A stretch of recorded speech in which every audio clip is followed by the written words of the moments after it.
In pouring rain today, I was hoping for at least dry weather, but it wasn't to be. But that just shows, I think, I can't think how many people are here, certainly hundreds.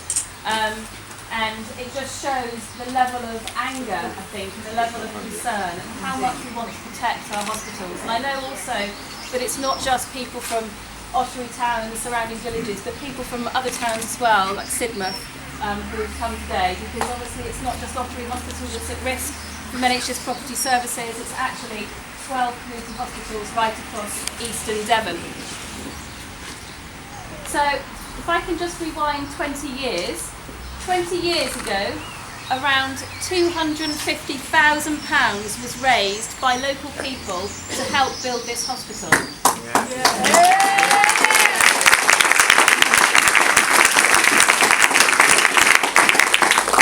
For the last 20 years, it's been absolutely fantastic. It's been a wonderful, wonderful community hospital, and it's, I would probably say, beloved by local people, which is why last year, the year before, there was such upset and uproar about the fact that the hospital beds are set to be closed. Well, they are gone. We have the stroke beds left, but they will go probably to the RD&E later this year. Unfortunately, as you've read in the leaflet I sent round, NHS Property Services, which is a wholly owned limited company, wholly owned by the Secretary of State for Health, has seen a golden opportunity to pounce on these 12 community hospitals in eastern Devon and turn them from beloved centres of care into cash cows for the government. NHS Property Services' official remit is to manage and maintain NHS buildings. But they'll be charging commercial rent to the local NHS, which is around £80 million in debt. Any properties that are deemed as surplus to requirements are sold off. But just what is surplus to requirements? One health trust elsewhere in the country can't afford the commercial rents charged by NHS Property Services, so instead of holding its clinics in the local community hospital, it's forced to instead hire the church hall. I received an email a couple of days ago from a local resident who used to live in Surrey, and I'll read out what she says. Dear Claire, I spoke to you yesterday about Molesley Hospital in Surrey. The annual rent that they are being charged for the building and site is £514,000. This is for a property that they had previously owned. For this money, the property and grounds are supposed to be maintained, but the only work that has been carried out since the hospital was handed over to NHS Property Services has been carried out and paid for by the Friends of Molesley Hospital. In fact, NHS Property Services has stopped some work which would have improved the building and reduced heating costs being carried out. They are now trying to close the hospital altogether.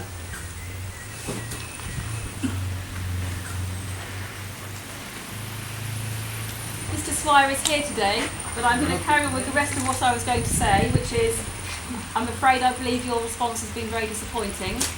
You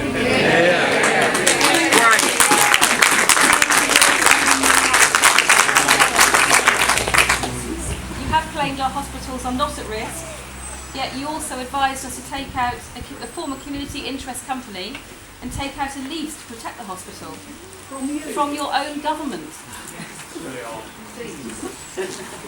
Budley Salterton Hospital, which had its beds shut about 3 years ago in order to become a health hub, is still shut. Why?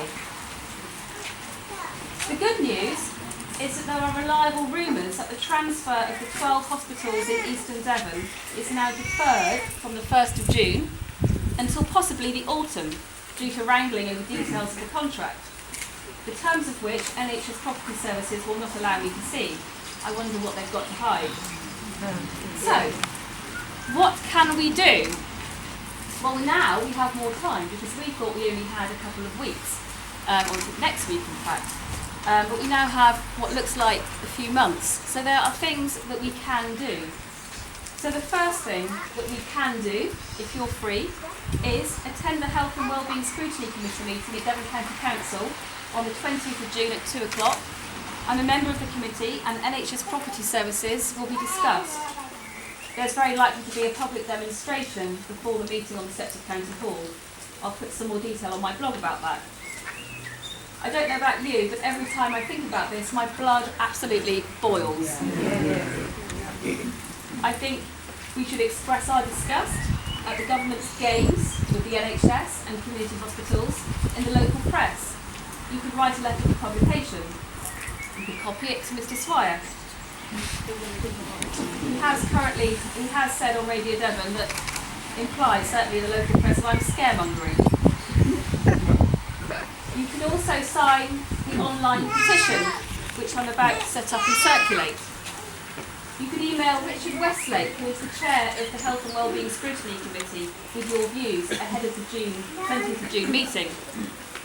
You could also email, and I'll be doing this, Sarah Wollaston, chair of the Health Select Committee, urging her to set up an inquiry into NHS property services and its actions. I'll put all these details on my website and social media later on. Finally, also, we owe our legal friends at Ottery Hospital a huge debt of thanks. They've worked really hard. They're certainly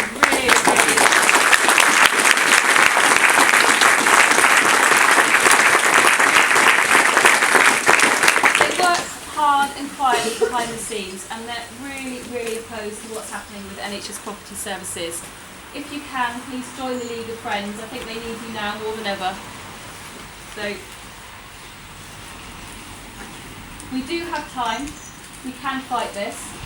We may not win, but we still should fight.